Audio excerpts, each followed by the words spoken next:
Perkenalkan, nama saya Priyavan Tarangga, NIM 114220136, akan mempresentasikan tentang perencanaan pengolahan limbah B3 industri migas dan panas bumi.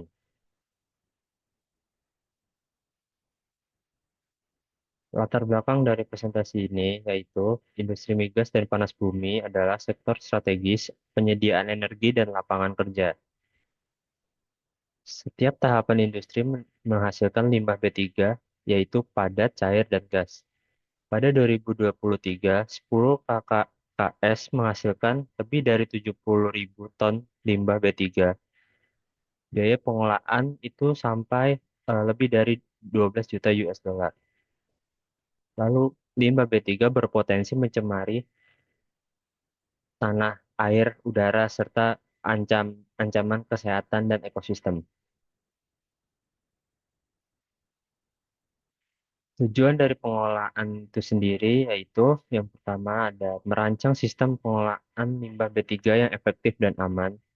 Lalu yang kedua, identifikasi sumber dan karakteristik limbah B3. Lalu yang ketiga, susun strategi pengurangan, pengolahan, pemanfaatan, pembuangan limbah B3. Lalu yang terakhir, menentukan metode pemantauan dan evaluasi pengolahan limbah B3. Pengertian, da- pengertian dan karakteristik limbah B3 sendiri, yaitu limbah B3 itu sisa usaha atau kegiatan yang mengandung zat berbahaya, beracun, dan mudah terbakar, korosif, reaktif, dan infeksius.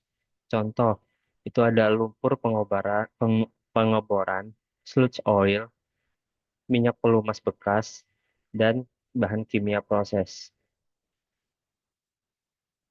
Sumber dan kuantitas limbah B3. Sumber utama dari limbah tersebut itu berasal dari pengeboran, pemeliharaan, pengolahan, transportasi, dan penyimpanan. Jenis limbahnya itu lumpur pengeboran, minyak pelumas bekas, sludge tangki, dan bahan kimia proses. Volume limbah tergantung pada skala operasi dan jenis kegiatan.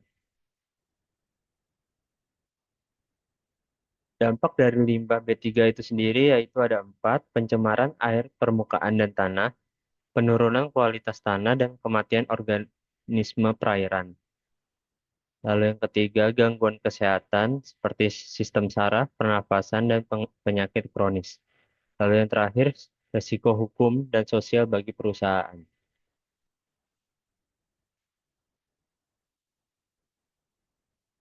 Prinsip dan metode pengolahan. Di sini ada enam, yaitu pengurangan, penyimpanan, pengangkutan, pengolahan, pemanfaatan, dan pembuangan. Pengurangan itu sendiri substitusi bahan kimia dan efisiensi proses. Pada penyimpanan itu terdapat wadah khusus yang tahan bocor dan berlabel. Lalu pengangkutan itu dilakukan oleh pihak berizin supaya tidak sembarangan. Pada pengolahan itu ada pengolahan fisik, kimia, termal, dan biologi. Lalu lanjut pemanfaatan minyak bekas menjadi bahan bakar alternatif diolah seperti itu, dimanfaatkan.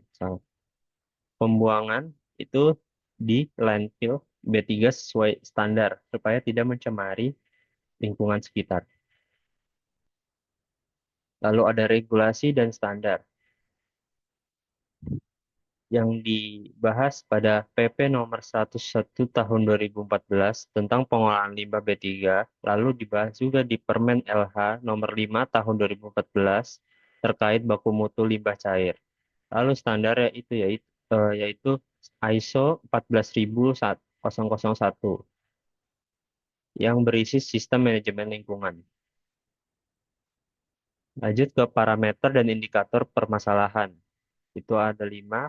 Yang pertama, sumber pencemaran dan jenis limbah, kuantitas dan karakteristik limbah, kualitas lingkungan sekitar, kriteria desain dan teknologi pengolahan, lalu yang terakhir kepatuhan regulasi dan faktor ekonomi. Studi kasus yang saya gunakan pada presentasi ini yaitu studi kasus pada PT Pertamina Hulu Mahakam yang telah melakukan penerapan thermal desorption unit atau TDU untuk lumpur pengoboran dan memisahkan hidrokarbon dan lumpur yang bisa dipakai ulang.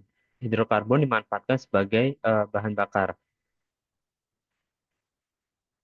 Hasil dari yang mereka sudah lakukan itu, volume limbah berkurang signifikan dan biaya pengelolaan itu menurun.